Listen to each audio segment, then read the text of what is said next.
Hello, everybody. Welcome to the CertiCraft. We are on episode 8 today, and I am incredibly excited because we have a few representatives from the BC government here today to help us understand how they go about implementing the various programs they're working on in the cannabis sector. My name is Sami. I'm the CEO of CertiCraft. We are a company on a mission to help craft cannabis producers transition into and thrive within the new regulated market. Our flagship product is a compliance platform to make things really easy for you from a compliance perspective after you have your license. A few housekeeping items before I introduce our guests. We have a chat section where if you have any thoughts or comments or you want to share anything, please do go there and say hello and share whatever you might want to share. I will let, there's going to be more that's said about the chat section soon by one of our guests here today. We also have a dedicated questions tab. So if you have any questions for our guests here today, please ask them there. You can upvote questions that you like. And at the end, when we get to the question and answer section, we'll just go through an order of most upvoted until we run out of time or run out of questions. So without further ado, I would like to introduce to you our lovely guest today. As I'm sure many of you in our audience here are aware, there's been a lot of distribution challenges for small-scale producers in the world of cannabis. And thankfully for us, the BC government has recognized this and committed to implementing programs to try to make things a lot better, with an especially large focus on small-scale producers, which is pretty exciting.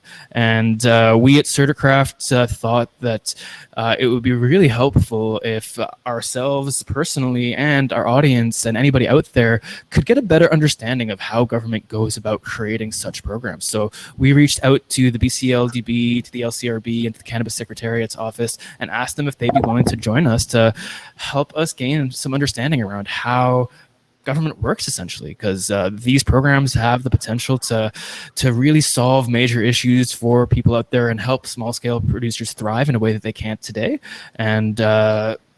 And they said yes. So thank you, guys. We're really stoked that you're here. I'd like to ask each of you to give a 1-minute personal intro about yourselves and the organizations that you represent. Then we're going to go into a 1-minute introduction about the programs that each of your organizations are working on that you're representing here today.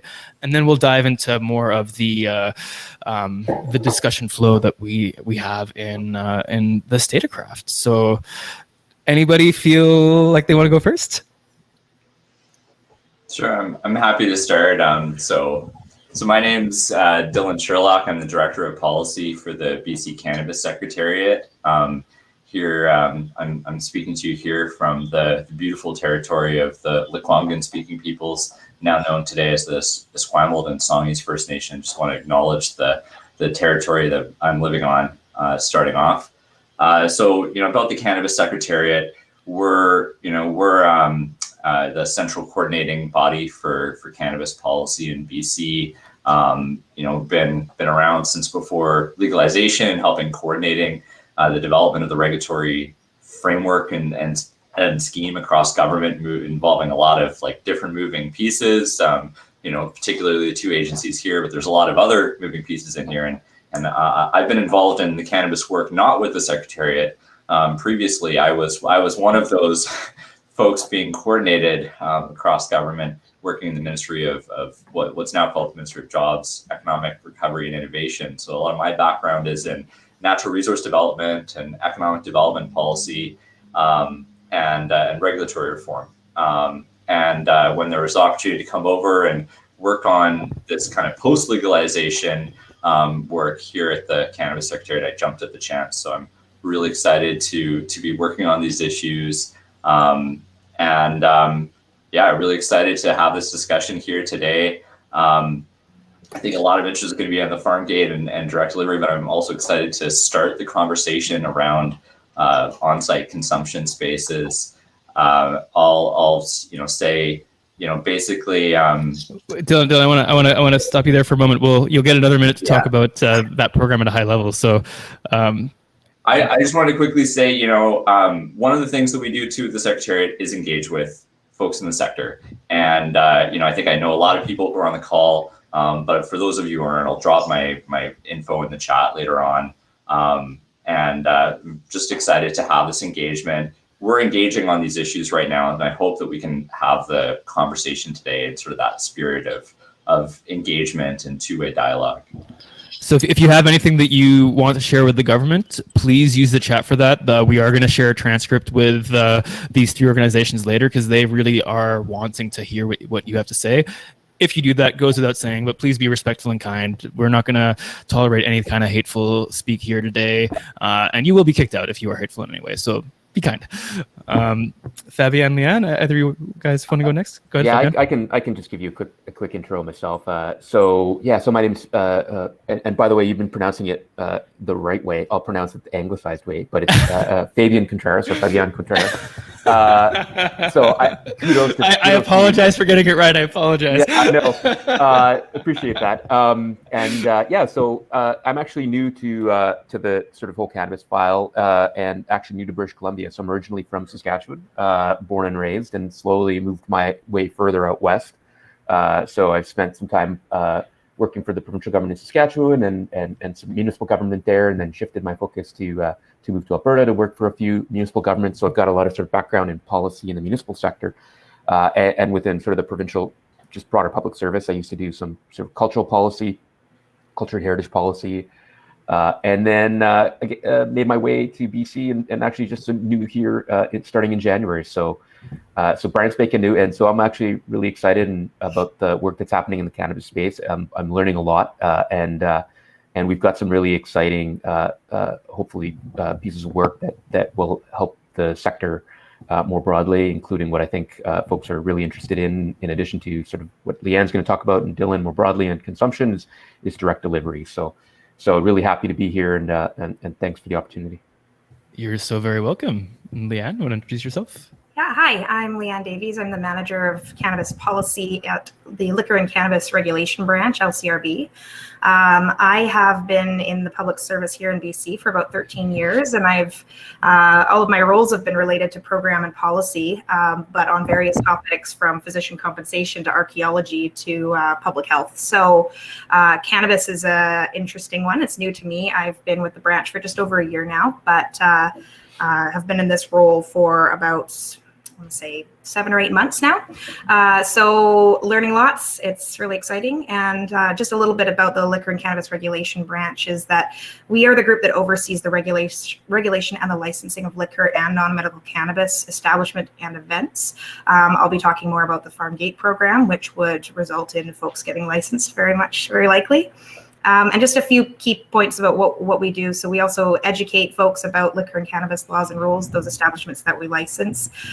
We promote public safety and safe communities, and trying to get some of our liquor and cannabis policy and laws, keeping them modern to meet the needs of our citizens. So those are our key points. Awesome. Well, thank you guys so much, and welcome to the StaterCraft. So now I want to go around in the same exact order, and if you can give us a 1-minute introduction to the program at a high level that you're here to represent, that your organization is focused on, that would be great. And that way everybody in the audience can know what we're going to be really diving into for the rest of this session here today. Dylan, if you can start with you, that'd be awesome. And you are muted. It's got to happen at least once. Yeah, so I'm here, to talk about the notion of farm gate stores having the ability for on-site consumption. It's something we're starting to look at broadly, both in the context of farm gate, but I'll preface that we're starting to look at it for other kinds of things, for outside of farm gate stores. But we're doing this farm gate engagement right now, so it's the chance to really start the conversation as part of that vision of what does a farm gate business look like. What does it need to look like to succeed? I'll highlight, I think, a few kind of key things in terms of the province's thinking around, the issue of what on-site consumption would look like. One is just that we have developed a regulatory framework in consultation with British Columbia and thinking about public health and safety issues. And in thinking about how consumption would work at a farm gate, I don't think we're looking to really deviate tremendously from that. I think there's space to build something within that context. But so I will just highlight some of those things that are important to that regulatory scheme. that play in, no indoor smoking and vaping. That's certainly a significant consideration here. No minors, just the same as with stores. Measures to reduce the illegal cannabis market, measures to address drug-affected driving, and measures to address co-use of cannabis and alcohol. So those are parts of that public health and safety framework that are playing in here. And I think we'd also be thinking about what's the role of local governments, and they play a fairly significant role in cannabis retail licensing, and they do in the alcohol context of consumption spaces as well. So, with that kind of limiting factor, though, I think there's still a lot of, what could it mean? Is it events? Is it, is it outdoor spaces? Is it different products? Is it different experiences? So I really, really want to just start hearing more from businesses about their vision of what's really critically important for them to have to make that farm gate business model viable. And I, of course, though, I will say this other piece is that, we're here also as regulators. And so we're thinking about, how do we make it safe? How do we make it so that it's something that British Columbians are going to have trust in? And industry always is going to have that key role, right? Because once the rules are in place, it's happening at the businesses, and and we want people to have a good experience, and we want neighbors and communities to have a good experience with these sites. So that's what we're up to. Thanks, Dylan. And actually, I'm going to switch up the order. And Leanne, I'd like to switch to you since Dylan's been talking about Farmgate. I feel like getting a high level overview of Farmgate makes sense next. Get myself unmuted. Yeah, so we have been asked to, this was following on some initial consultation that was done back in 2020 around about producers in BC and what could help. And following that, in September 2020, it was announced that we would develop a farm gate cannabis sales program to allow federally licensed cannabis nurseries and cultivators to sell their non-medical cannabis products from a retail store located at their production site.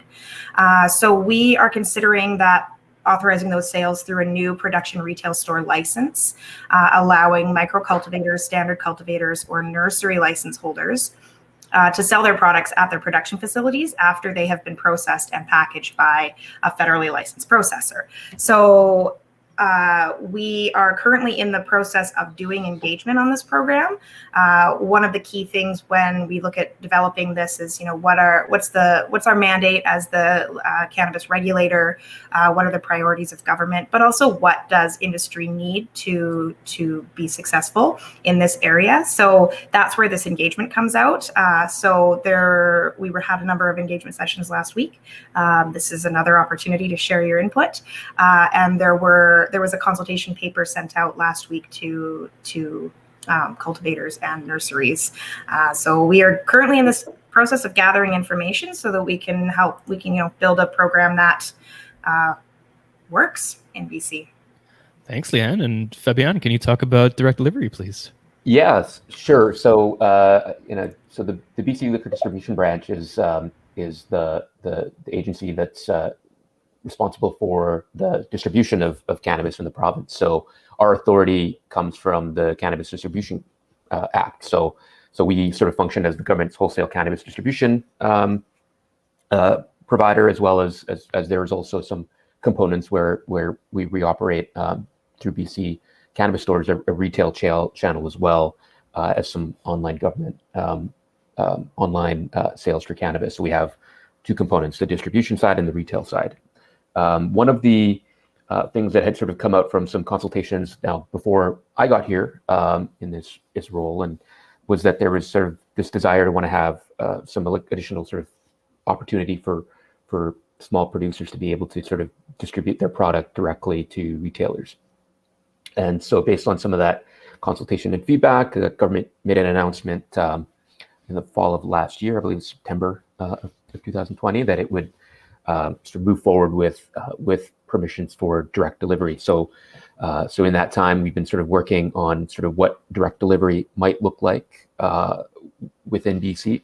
Have sort of begun some consultations with industry of what that might be. So we've had a few sessions, as Leanne had said. We've kind of, because some of the stuff around Farmgate and direct delivery is pretty linked together, and it kind of comes together with some of the work that the Secretariat is doing on cannabis consumption.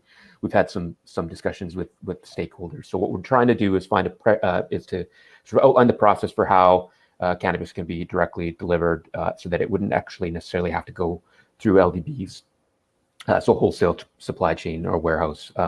Instead, it would be cannabis cultivators working with their processors to sort of directly deliver that stuff in absence of having it to go to the LDB and then retailers purchasing it from there. So we've been doing some consultations there. It's a bit different in the sense that a lot of the considerations have to be for us. How do those permissions align with the ultimate mandate of the LDB as the sole distributor? There's some interesting challenges and complexities there. How do we make sure that the reporting systems are in place? Because there's an accountability for how the product moves and how it's reported. And so we've been working together with the teams here at the LDB within our wholesale group and finance group to sort of plot the course of what this direct delivery program is going to look like for launch in 2022.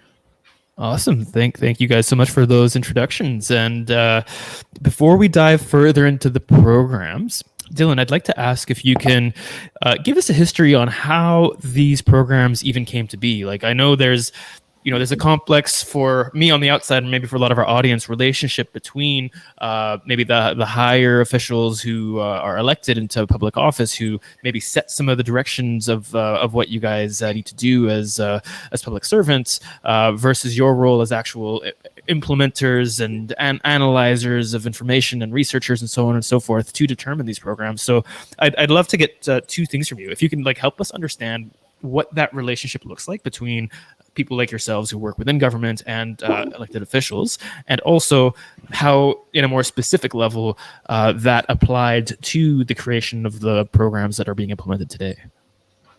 Yeah. Okay. I'll try my best. It's all I can ask for, Dylan. Thank you.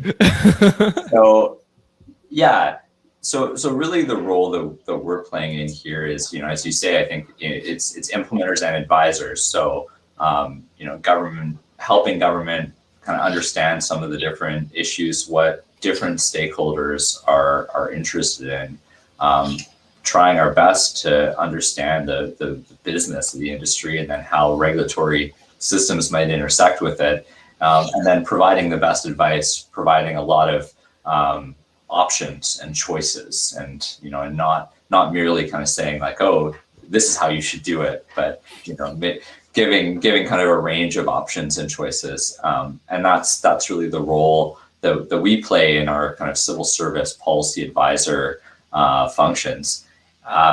In terms of the history of this decision, and kind of how the systems have developed and then come around.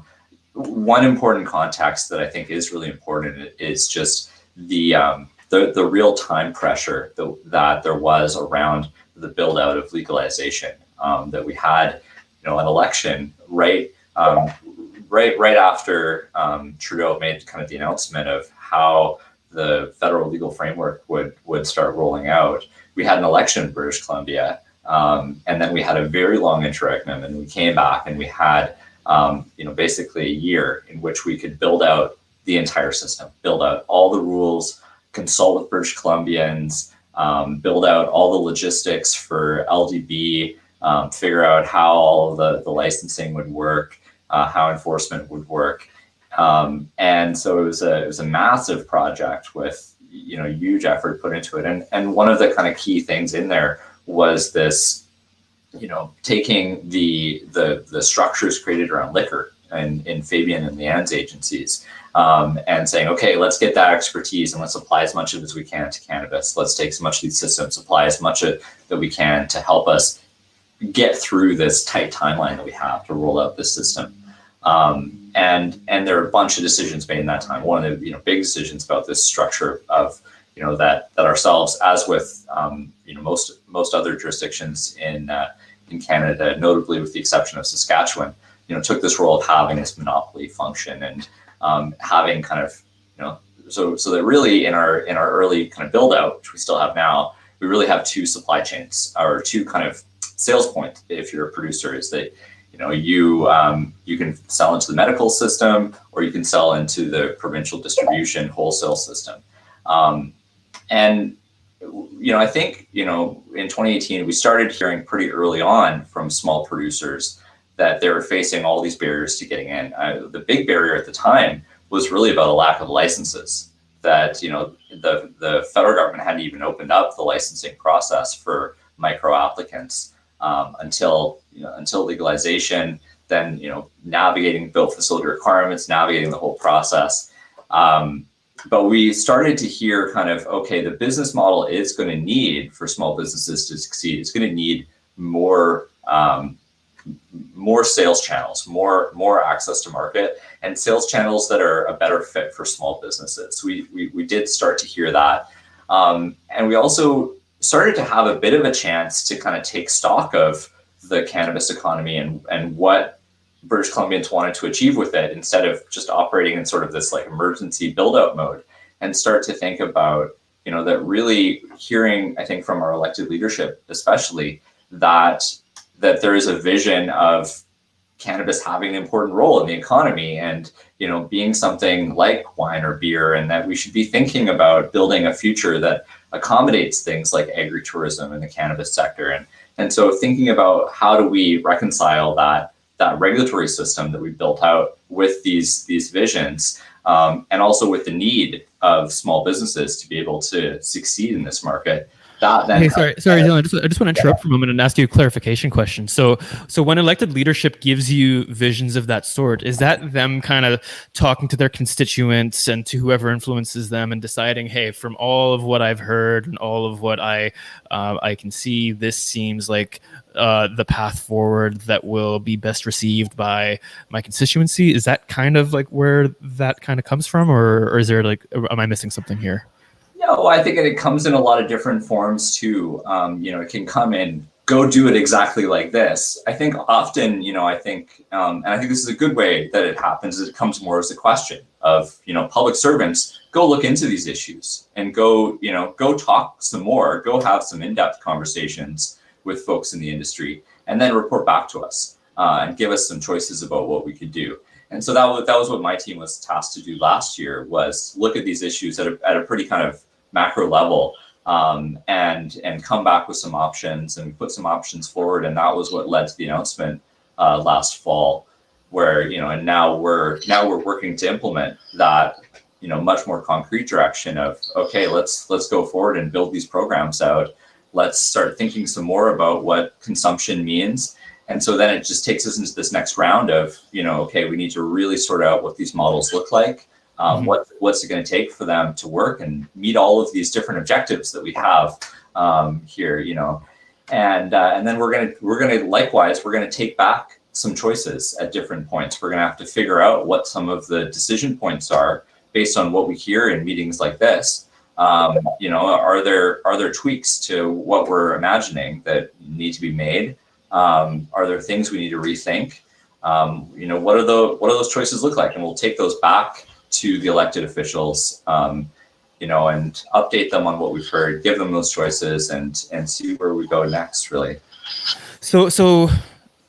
So my understanding now is that you guys at the Cannabis Secretariat's office last year, you did a lot of work. You reached out to a lot of people. I know I talked to you guys in that period, where you really wanted to get a sense of what people are struggling with and what kind of programs you might be able to create that would legitimately make a difference. My assumption now, based off what you said, is that you kind of had more options outside of direct delivery, farm gate consumption that were brought to the table, and essentially public official or people who were elected officials said, hey, these are the 2 or 3 things that we think you should focus on. Is that an accurate representation of the relationship, or does it not quite work that way?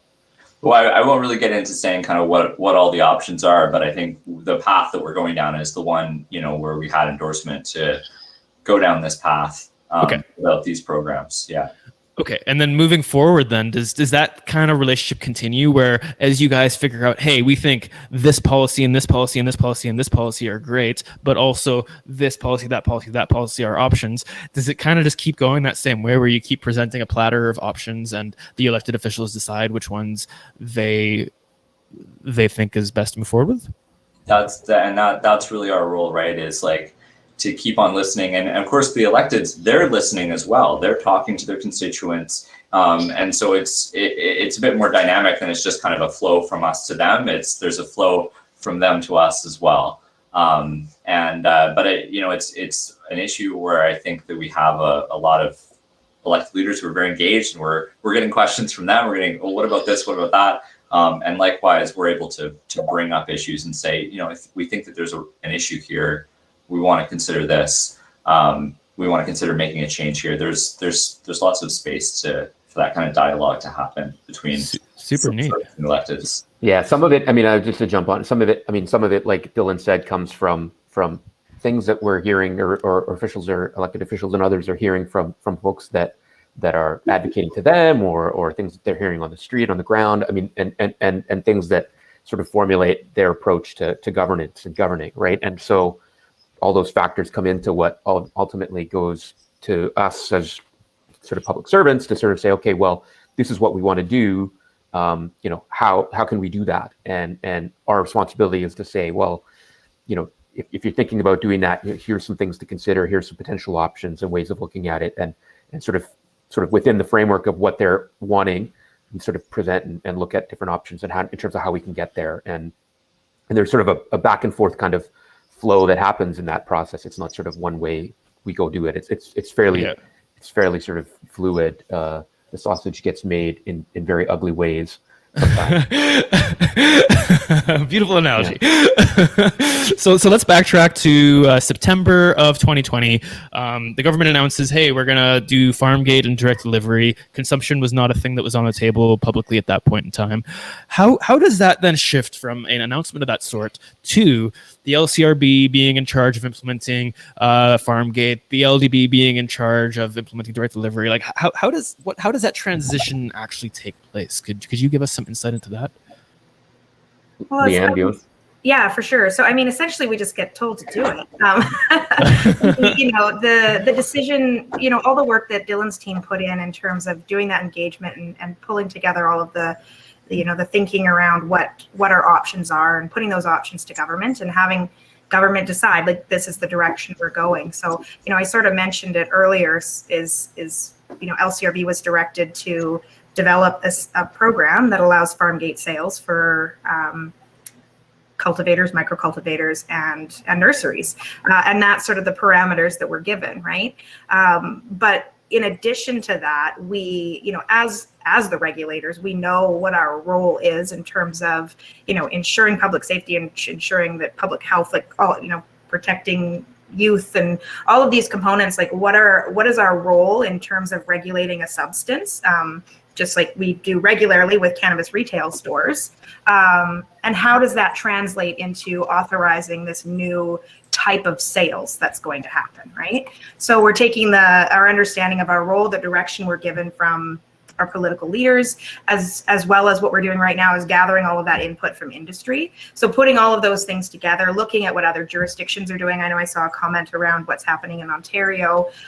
They have a farm gate sales model as well. So, looking at what's happening elsewhere in Canada and around the world, and putting all of those things together and really working through all of those unique questions that come up. I saw another question about delivery, right? So, and we can get into specific questions as I'll let you decide when we do those, but 15 more minutes. Yeah. So we have all of these specific issues that come up. It's like, who can sell it? What are the hours? What are the requirements of the people who work there? Can they deliver? What can they sell? Like all of these questions are, that's the work of the policy team at the Liquor and Cannabis Regulation Branch to work through all of those questions and consider all of the different components. So we go into this work with an understanding of what cannabis sales need to be in our current regulatory framework, how that aligns with the federal laws, and how to make this viable, right? So all of these different inputs come in and help us formulate options to move forward. It sounds like such a stressful dance, to be honest, because you have thoughts and opinions and direction coming from above. I'll call it that. You have you have a lot of constituents within BC who really are against cannabis. Like, we in the industry don't really like see that because we're in the industry, but there's a lot of people who do not support cannabis being legalized and used. And I'm sure you get an earful from them. And then you have, a lot of people who are producers who are really legitimately struggling and afraid about their future and whether or not they can make ends meet. And so you're hearing from them, and it sounds like there's just a lot of moving parts that you just have to balance, and you're going to make some people really unhappy no matter what you do. And I don't envy your position, to be honest. It's a difficult balance, and I think to jump on what Leanne's saying from our perspective as well. I mean, a lot of times you run into sort of just what would sort of folks think to sort of, we can do this, and then you realize, well, actually there's some challenges from a systems perspective or from a reporting perspective, some technical things in the background that folks generally don't get to see, and they don't see that place limitations on what you can and cannot do. So for example, within direct delivery, what we're looking at is a process of sales reporting. So a cultivator has to sort of still really work with the processor to get that product sort of packaged and ready to go. The delivery will happen through that processor to the retail store. There'll be that engagement. It won't go through LDB, but there's a reporting process that has to come in afterwards. And we're saying, well, at this point, what we're going to do is, and we adopt a similar approach in liquor, where it's like, well, you'll report sort of sales and certain requirements after. So the transaction will happen and you'll report it after, and sort of making sure that we actually understand and know all the things that need to be reported on, that the systems are in place for us to collect that information, to assess it, analyze it. A lot of that stuff in the background sometimes are limitations in terms of what we can do at certain points of time. So it might be that there's a desire to want to do it differently, but there are also just constraints that government's working within that sort of administrative kind of framework. So, and can I just say, Fabian, that I am so happy to hear that you guys are not going to require product to go through the LDB, because I know that was an option that was on the table, and that was a big concern of mine about how centralized or how decentralized direct delivery was going to be. So what you just described there is the path you guys are going down. So happy to hear that. That was like that's a huge. Yeah, the concept is, and I think this is where it's a little bit different in terms of some of the experience, I think, with cannabis and liquor, and sort of the process writ large will be, if you're a cultivator, and what we're looking at right now, what we have is if you're producing 3,000 kilograms of production on an annual basis, that you'll be eligible to participate in direct delivery, 3,000 or under. And so, because are you talking about like dried cannabis here? Dried flower or equivalent. So it's sort of trying to sort of capture that sort of smaller group. So it's not based on necessarily a micro license amount. It's sort of a mixture of sort of all micros, and then some potentially that fit within the standard class. So if they produce this amount, they have to register their product. They still register with their product with LDB. They'll have the opportunity to, so the registered product with LDB, the SKU listings, and then when the retailer, there'll be sort of a menu of options that retailers can order that are from those that are eligible for direct delivery, and they'll between that processor and the retailer, they'll figure out how that transportation sale will happen, and then the processor will report back to the LDB. So technically, all of the sales are like. It's sort of like almost like an invisible kind of connection to the LDB, but digitally going through the LDB, but not physically going through the LDB. That's right. Which I think is super reasonable. Sorry to interrupt. I just have a question about what you said there, because I know one challenge that a lot of cultivators and processors more have had is the SKU creation process for new products of the LDB, because it can take 2 months, and especially if you have like a fresh batch of beautiful bud, like it's not liquor, it's not shelf stable, right? It degrades over time. So is the SKU creation process for these products that can go through direct delivery, if you can speak to this, is that going to be the same process that exists right now, or is there going to be something more streamlined to allow people to quickly get products out the door? Yeah, I think the expectation, and these are some of the sort of the ongoing work that we're doing right now, and looking at the implementation of direct delivery, is we think that it will be sort of a quicker process for those that register the product. There won't need to be sort of, because it's not sort of going to LDB. LDB is not the one that's sort of putting it in its warehouse, stocking it, and distributing it. I think that there is an expectation, I think, generally, that it should hopefully work a lot quicker, where you'll sort of register the SKUs will review those to make sure that the eligibility requirements have been met, and that the folks that are you have your licenses, all of the stuff that you need to be able to actually conduct business are in place. The price will be sort of established through that mechanism as well, but the expectation hopefully is that we're not going to be sort of doing as much back and forth, that it would be a much more streamlined process than what you currently sort of see through just the regular channel. So we're hoping that it shouldn't take as long as it does for other types of. Well, my personal hope is that you guys are able to get this down to being a matter of days instead of a matter of months as it is right now. Because with technology, it is possible to have SKUs go forward and be created within a certain framework. And I do get that you guys want to ensure that everything meets your standards. And I'm just really hopeful that can be super streamlined, because I know that would make a huge difference for. Yeah, I think that's one of the things we've heard is I think that sort of the desire to want to have that process be a little bit quicker, and so I think we've heard that, and I think within the scope of what we can do, I think there's no intention to sort of have it take longer, I do think it's going to be sort of generally the process will be a little bit quicker than what has typically been sort of experienced. Cool. Well, we'll look forward to hearing more about that when you guys are ready to share more. So we have 7 minutes left until we get to the Q&A, and I just want to be mindful of that. Dylan, I want to turn over to you, because consumption and the idea of having an outdoor consumption lounge of sorts is something that I haven't heard until talking to you in preparation for this episode here today from the government. And I know that is something that a lot of people are interested in. The lack of having consumption lounges that are legal is something that that's pretty critical to have a really vibrant agritourism business. And the Kootenays, the Okanagan, there's a lot, the Vancouver Island, there's a lot of regions that can have a really powerful and lucrative from an economic perspective for these rural regions, agritourism business, an industry where a lot of it will be predicated on the combination of farm gate and legal outdoor consumption lounges. So I'm curious if you can, what can you tell us about the direction you see this moving in outside of kind of the caveats that you set around the restrictions at the start of this episode? Yeah, well, I'm really interested to hear what ideas people have around, folks on the call who are listening in, who who are planning on having a farm gate store, and how they might imagine it. I know in some of these engagements that have happened, so far earlier this week, I know there were a lot of really cool ideas that were thrown out there about how people would think about having consumption. And really, to me, it's about an experience, because I think that is the challenge. I think one of the reasons why it was compelling for government that we had to look at consumption at the same time that we looked at farm gate is that we didn't want farm gate to just be a retail store in an inconvenient location. I think there's some recognition that we have to allow there to be some experience around it, while of course keeping that a safe experience.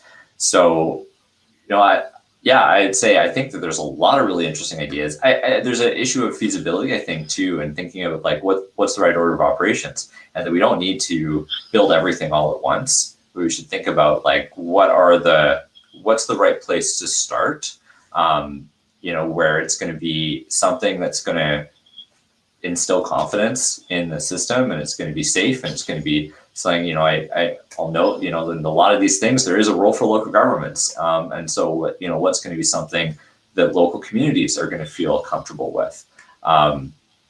So I think we've heard some neat ideas. I'm interested in what other ideas people come up with. And I think, outside of those sort of public health and safety kind of benchmarks, it's more about, let's use our creativity to think about what some exciting ideas are, where people can have a good experience here while keeping it, as something that's safe and meets those kind of regulatory goals, keeps minors outside of the space and things like that. Cool. And for those of you who do have lots of opinions on consumption and how you see that playing a role either at Farmgate or outside of that, Dylan did say he's going to share his emails. So grab that before you take off after he's shared it, and let him know what you think, because he really does want to hear what you guys have to say about that. So I have a question generally for all of you, maybe directed at Leanne first, just because we've heard from Fabienne and Dylan more recently. And this is something that I know is a very common concern for a lot of craft cannabis producers that are struggling, which is, as organizations, you're relatively new to the cannabis industry. It's a new industry that has been around in either unlicensed or medical forms for many decades at this point. And a lot of people feel that the government, when they're implementing programs, they don't necessarily understand what growers are going through. Like all of you said that you have started within your roles here within the past year or so. So you guys are relatively new to this. So my question to you guys is, how do your organizations go about trying to bridge that gap? Like, how do you go about ensuring that you really are understanding the cannabis industry and the challenges on a really deep level, to inform the implementation that you're creating so that it does actually make a difference for these small scale producers? Mm-hmm. Yeah, and I would say that the biggest key thing here is engagement. Looking back at cannabis legalization, and I think that Dylan may have touched on this earlier, is government was given a very short period of time to pull something together and have it in place, right? And it was because it hasn't been legalized and because we didn't really know what we were getting into. It was developed with a very specific framework, right? And it was heavy on the protecting the public and keeping organized crime out of cannabis. And the timelines for engagement were slim to none. And what we're finding is now, as we have been able to, get all of our, because in addition to just establishing the legal framework, it's all of the behind the scenes stuff, our licensing teams, our compliance and enforcement teams, all of the things that happen at the liquor distribution branch. All of these components take a lot of time, a lot of work, and it takes time to sort of settle into those and start seeing what's happening in the industry now. And for programs like this, the engagement is the key component, right? So what we're doing now, asking the call for engagement that went out last week, our one-on-one conversations with folks, those are the pieces that really inform what we're doing to build into that, evidence-based policy making, and also seeing what other provinces are doing as well. We have had multiple conversations with Ontario about what they're doing in their Farmgate program and other provinces as well in terms of what they're considering. So all of those pieces help to inform what we're doing, because you're right, it's relatively new. The principles behind policymaking across government as a public servant, remain the same in terms of getting the evidence, that the best evidence you can find, and using that to inform decision makers.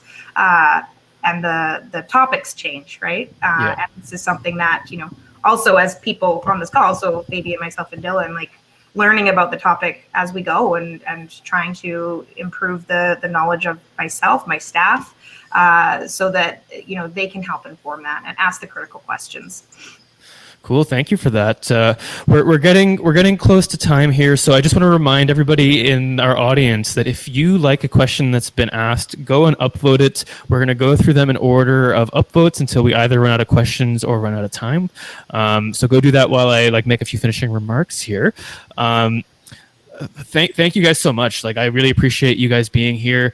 Leanne, to your answer there, I can tell you that in my experience talking to the BC government around these programs you're talking about here today, it's been really refreshing. I've really gotten the sense from your departments and your organizations and the public servants within the organizations that you guys are really trying to make things better for small scale producers, that is a big critical thing, and you're really trying to listen.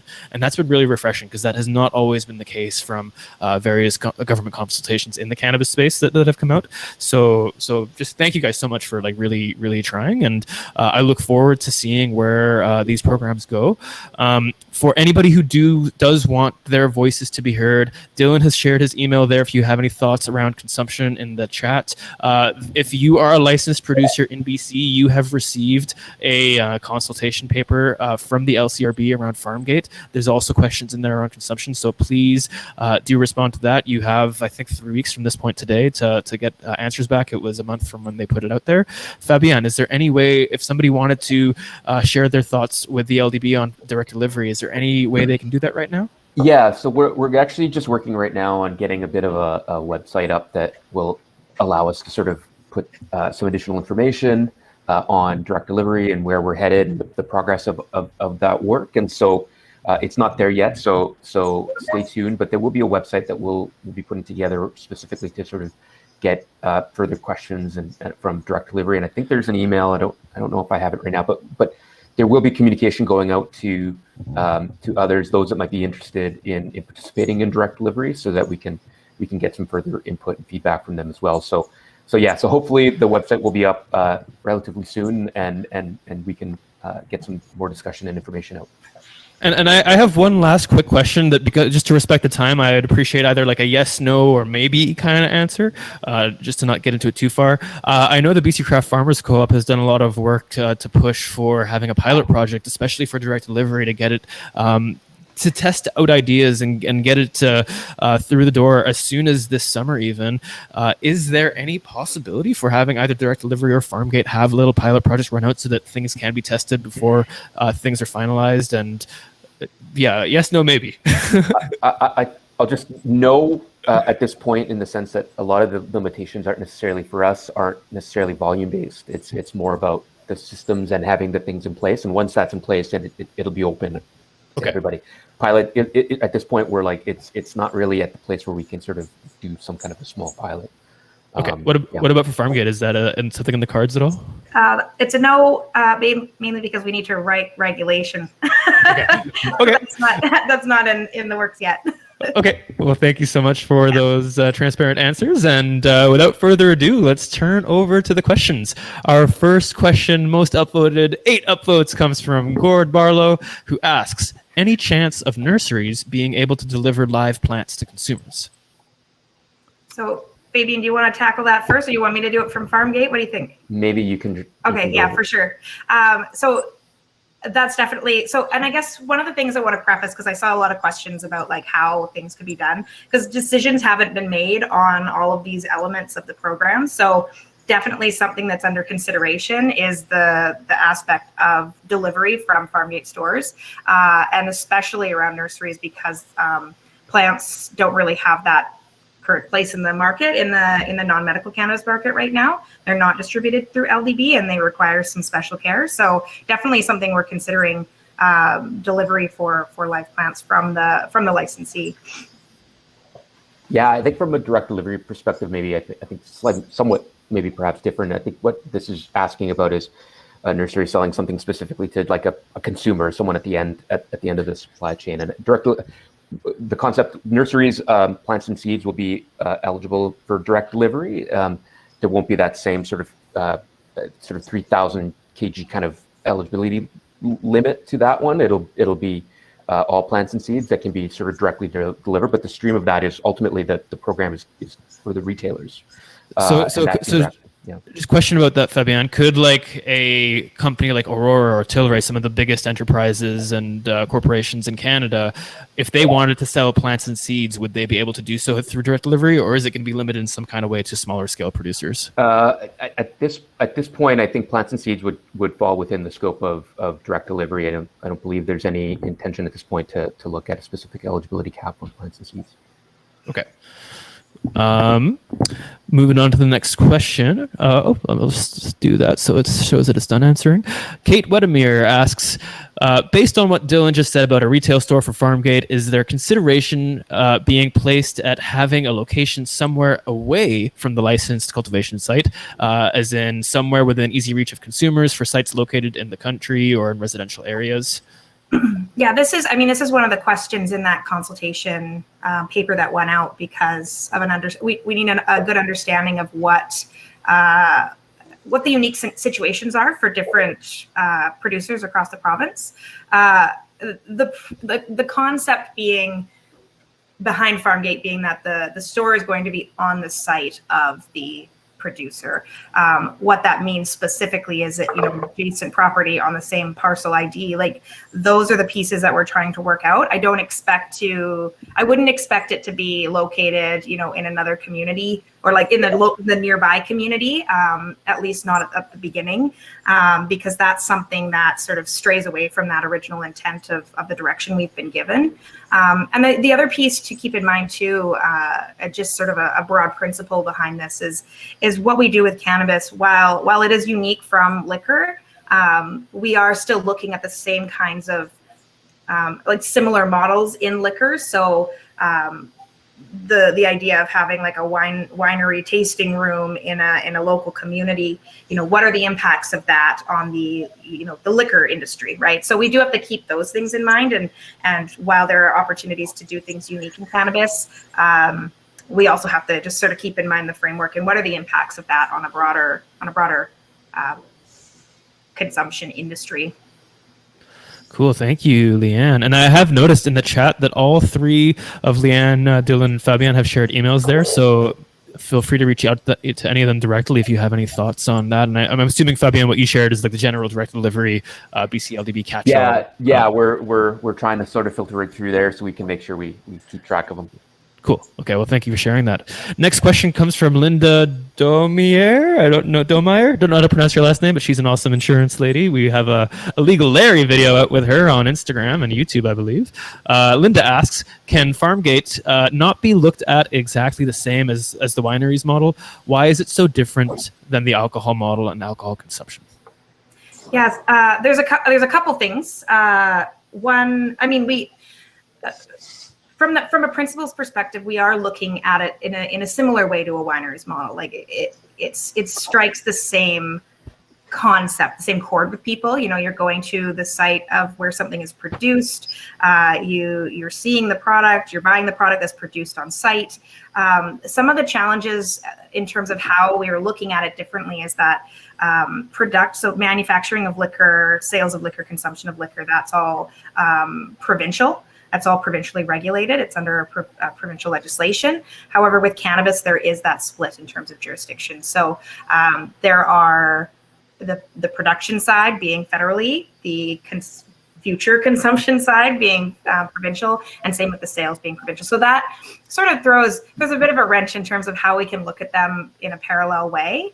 And there's certain rules around promotion that fall under there. There's rules around minors being able to see product. So while as much as we can in terms of the principle of what a winery is and what a cannabis Farmgate store could look like, we are also sort of met with some challenges in terms of how we can do that exactly the same. And I'm sure on a personal level for some of you, that must be frustrating when you're like, we don't like these restrictions personally, but also don't have a choice because you are serving the government and the government has certain restrictions that they put in place for you. Is that something you feel you bump up against in your work?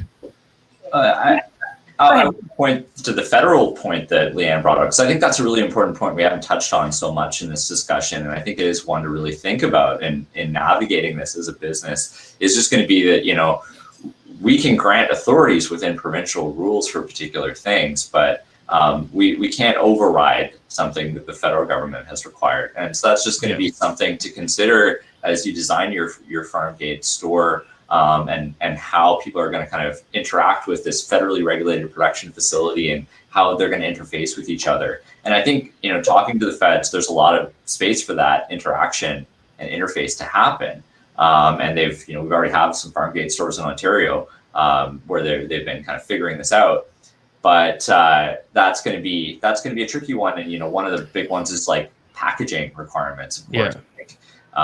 And that's going to be something that you're just going to have to consider, like how do you fit the packaging in, and what can you have out of a package or not, and the production site versus the retail store. Yeah.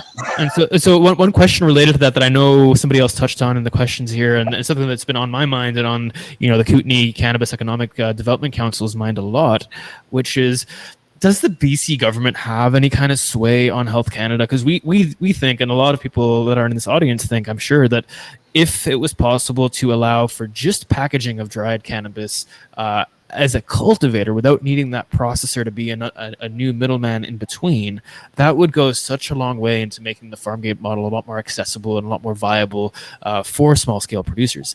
Is there any aspect of the relationship you have with the federal government where you can like push or towards that, assuming that's something that you guys think is I've important? talked about that exact issue with the federal government before, and I think that there is interest there. One thing that I'm kind of curious about is just the extent that anyone can put forward a license application that asks for that, and test out the case. I think that's something that they've indicated when we had the conversation before is, okay, well, let's talk about a license application that's for packaging only, and maybe has another step that's done by a processor and then it's sold back to do this other packaging activity. I'm getting way into somebody else's regulatory regime. Yeah. So it's always shaky ground. But I think that kind of creative problem solving is definitely needed here. And, we should be having those discussions with the feds. And what would be really helpful for them, I think, is if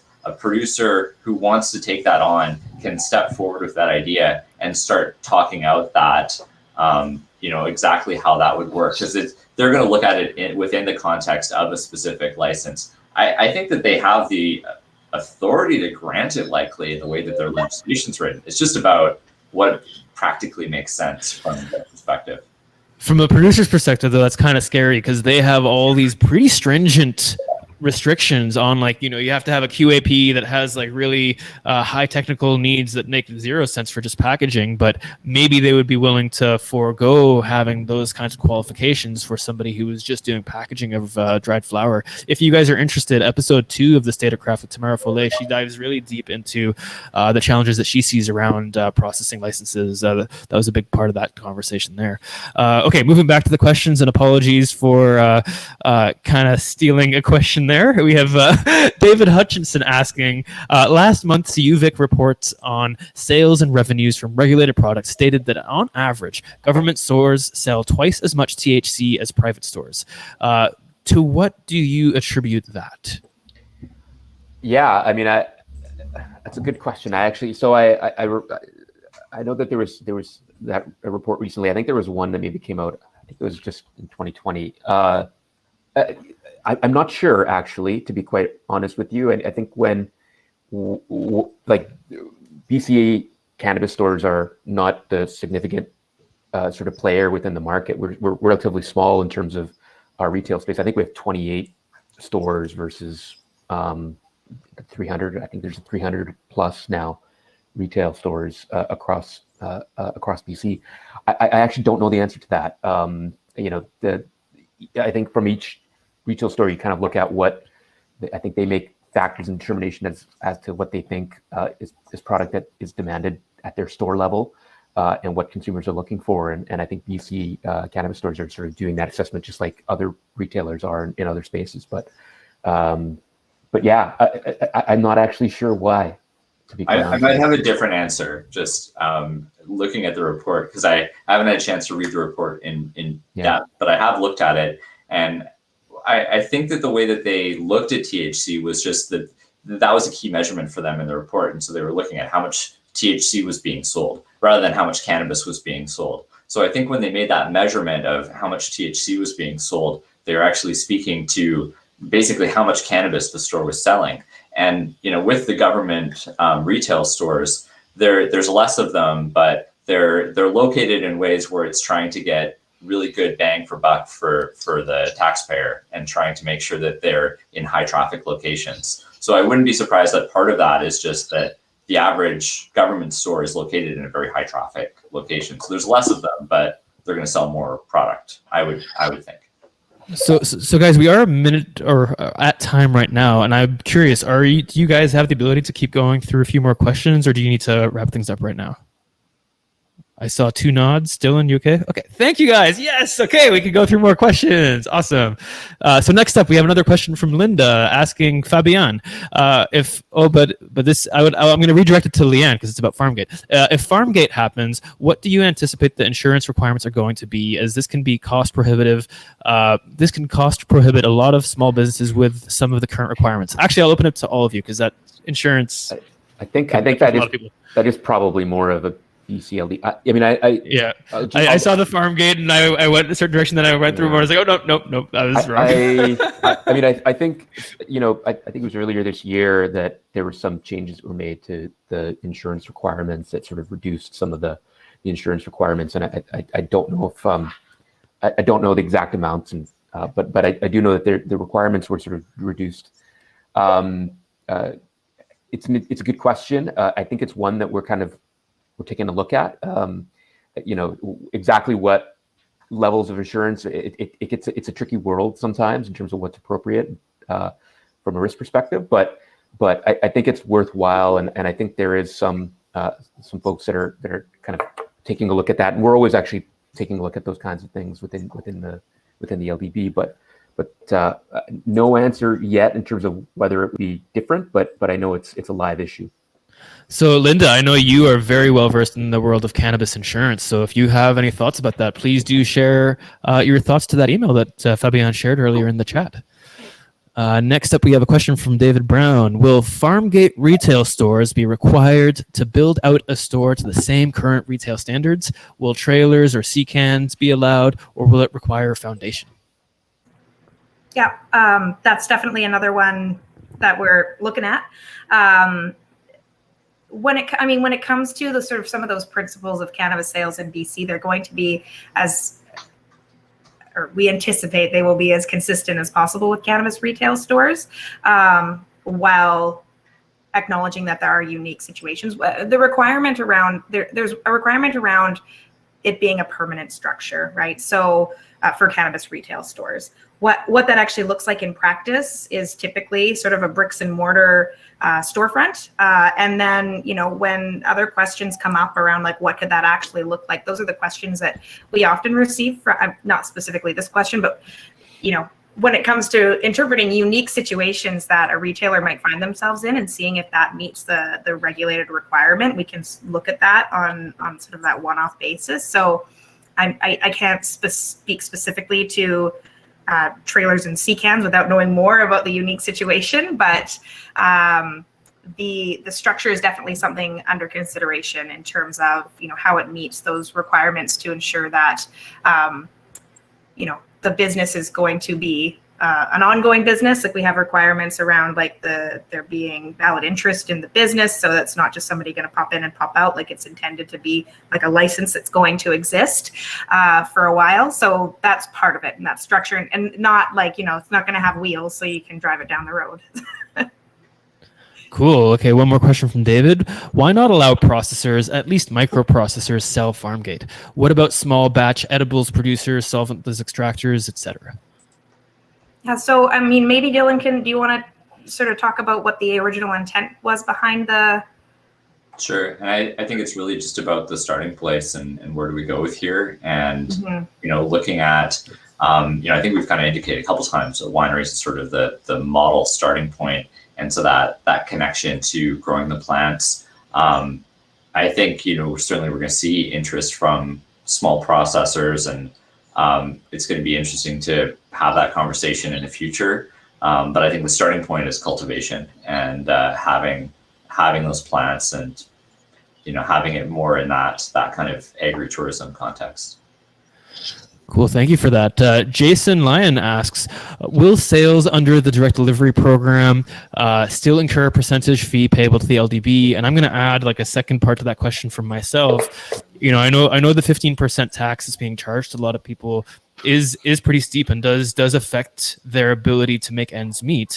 And if with the creation of direct delivery, a lot of the work that the LDB needs to do is now being removed from their hands, there's a very clear case to be made that the tax can be reduced because there's not as much work that you guys are doing. So I'm curious if that's been a consideration about reducing that tax to make things make it a lot more viable for a small scale producer to make ends meet on their end.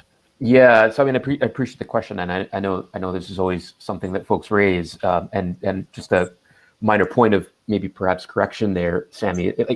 People think of the markup as a tax, and in fact, it's not a tax. It's actually a proprietary sort of charge, and part of that is What does that mean? It's a proprietary charge. It's sort of, and I don't know if maybe Dylan has a better way of explaining this, but it's essentially sort of government has as a sort of sole distributor based on our sort of system of wholesale distribution and monopoly provision within our framework. Sort of government sort of takes title to cannabis, and that 15% isn't necessarily a tax. It's not as if it's not a sort of fee for service. So it's not meant to sort of reflect it cost us X amount to do this, and so we slap on a fee for service or something like that. So it's often described as a tax. It's not a tax. It's a bit convoluted. It gets a little bit tricky when you're getting into sort of the legal realm in terms of what exactly it's called, but it's not a tax in that conventional sense. And so the idea, even within the direct delivery, that 15% markup will apply and continue to be applied to all products. And is there any consideration? And is there any consideration at all around that changing in the future, or is this like a hard stop, this is never going to change type situation? I mean, I think there's some recognition that the sort of cannabis regime has been in place for a relatively short period of time at this point, and I don't think there's no intention at this point in time to sort of change that markup amount. I think in the scope of it's relatively low, and it's certainly much lower than what you see in terms of alcohol, where the markup values are much higher than they are on the cannabis side. And I think part of that, and this gets to the original intent, is the recognition that there is sort of this sort of competition with an illicit market, and you don't want to sort of have this markup that will sort of create prices that are make it challenging to compete with the illicit market. But Dylan, I don't know. I usually get I think that's this a pretty good summary of the issue, Fabian. You're right. It's this weird kind of other thing that is not very common. This proprietary charge that's neither a tax nor a fee for service. I think that's a very good summary of it. And yeah, I think we look at other provinces. I think BC has one of the lowest markups in the country. In terms of what end prices for consumers look like, BC has some of the lowest end prices for consumers in the country. So I think, there will always be discussion around what the right level of this is. Certainly we see in the liquor world that there is tremendous discussion around the question of markups. I know we'll be talking about issues around markups and other fees and, taxes and things within the cannabis regime for as long as we're in these jobs talking to you folks in the sector. So yeah, it will never go away. And I think the pressure will always be for it to be sort of the interest is from folks that it kind of go down, and the government has to balance what the right amount is, and at this point it's at 15%. It will apply to direct delivery as well. Yeah, and then I think with cannabis especially, there's a lot of as a result of the federal regulations and the BC policies, there's a lot of middlemen that like a small scale producer has to sell to a processor. They can't sell to the government directly, and then if that processor is a small processor, they have to sell to a bigger processor, and there's like these that comes from a lot of the insurance challenges and so on and so forth. So yeah, I can understand why that's really, really hurting some people. So thank you for the really thorough answer. That's really helps me understand kind of the perspective that you guys are coming from. There's 3 questions left that I've had at least one other person upvote them. Are you guys okay to go through those 3 and then call it a day? Okay. So Linda asks another question, which is, there is a push to have cannabis moved into the agro sector. Any thoughts around that? Yeah, I mean, I hear this idea come up. I think I was on an AGM a few weeks ago, and the same kind of question came up. And I was with one of my colleagues from Ministry of Agriculture. So I'd say, there is a lot of involvement of Ministry of Agriculture in this file increasingly.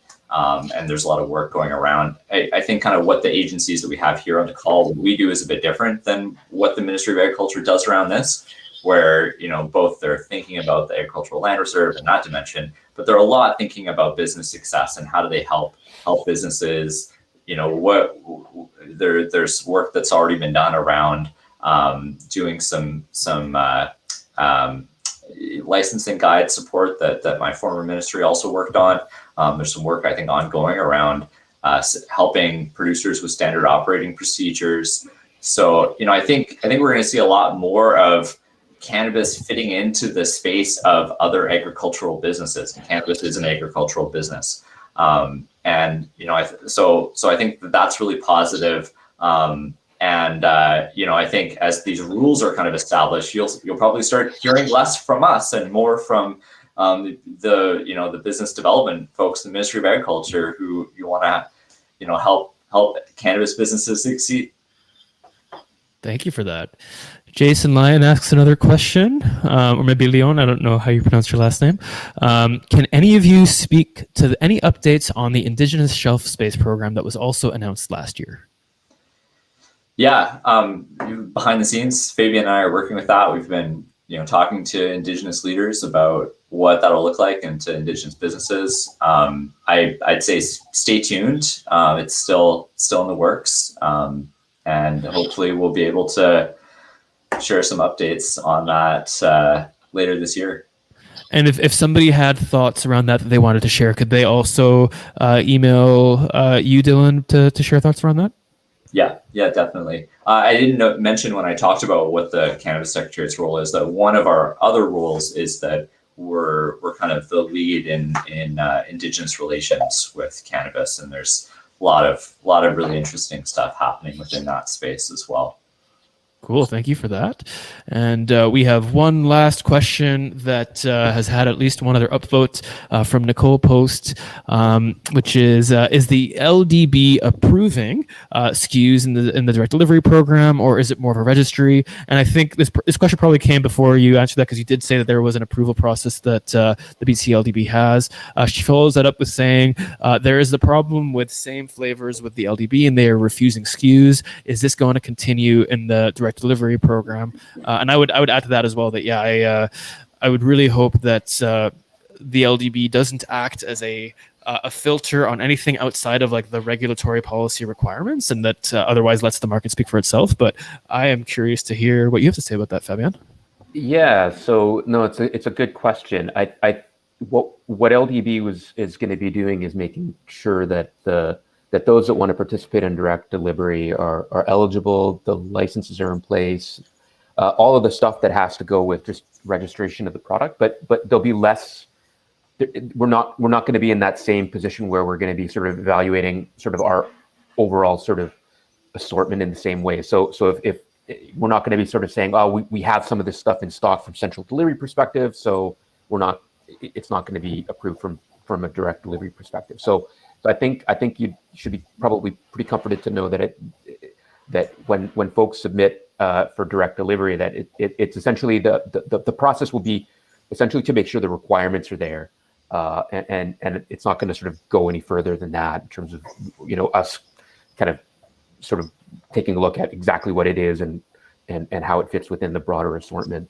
That's not the intention, and I think that also is sort of when I was talking a little bit earlier about the sort of timelines. I think that's also why it's some of the timelines I think they're going to be different, and there'll be sort of quicker responses, I think, that folks will experience from the perspective of direct delivery and getting those projects registered. Like the only thing we did, like the products will still need to be registered, but the evaluation, that same kind of evaluation that we undertake from a central ordering perspective, are not going to be the same. So I think it will be well received, I think, generally, in terms of how we hope that it's going to work. Awesome. Well, I'm really, really excited to hear that. Dylan, Leanne, Fabian, thank you all so much for your time today. I really appreciate that you guys are willing to go out of your comfort zone to do something that government doesn't really do. For those of you in the audience, like we had quite a few conversations in the lead up to these three lovely organizations agreeing to participate in this, because what they usually do is like a PowerPoint presentation, and it's more of a lecture style thing. So they had to think a bit about whether or not they were open to trying a format of this sort. And I'm really excited that you guys decided to be public in a way where you normally aren't. Like, you guys are public servants, but you're also very private in terms of, you know, it's the elected officials that get to be public. So thank you guys so much for being here today. Really appreciate you. Are there any final thoughts that you guys want to share before we wrap this up here? You know, just I guess thanks for the opportunity. You're right. It kind of takes us a little bit. I know for myself, a little bit out of the comfort zone as a public servant. We kind of work in the background on stuff and aren't sort of the face policy decisions. Those are policymakers that make those decisions. But I think hopefully you get a better sense from us that I think everybody's here is sort of working towards the same goal. Our three groups are pretty active in discussions within each other's sort of ministries, and because we're all kind of common in the same scope of work that we're trying to achieve and what we're trying to get to. And so thanks for this. It was interesting. It was good. So really appreciate that. You're very welcome. Yeah, really appreciate it. I'll just say, and I think there was a one question that was one of the ones we didn't answer of, like, should industry leaders be connected with administrators or politicians? I don't think it's or, it's really and it's different conversations, and we're really happy to have those conversations. I think there haven't been, or especially early on, there weren't enough dialogues like this. I think we're as we move into a more mature relationship between folks in the sector and regulators, that we can just start having a lot more open dialogue. You've got our email contacts. Let us know where things aren't working. We need to know that. I think a lot of it we're hearing already, but let's keep these conversations going where we can.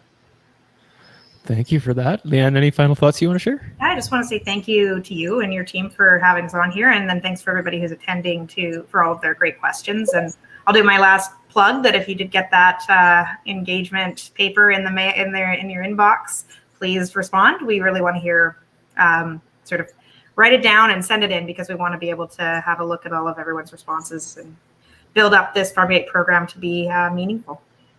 Awesome, guys. So I'm going to end the event shortly. As soon as it ends, it'll do a bit of processing, and it'll be available for pretty much immediate replay within about 2 minutes or so.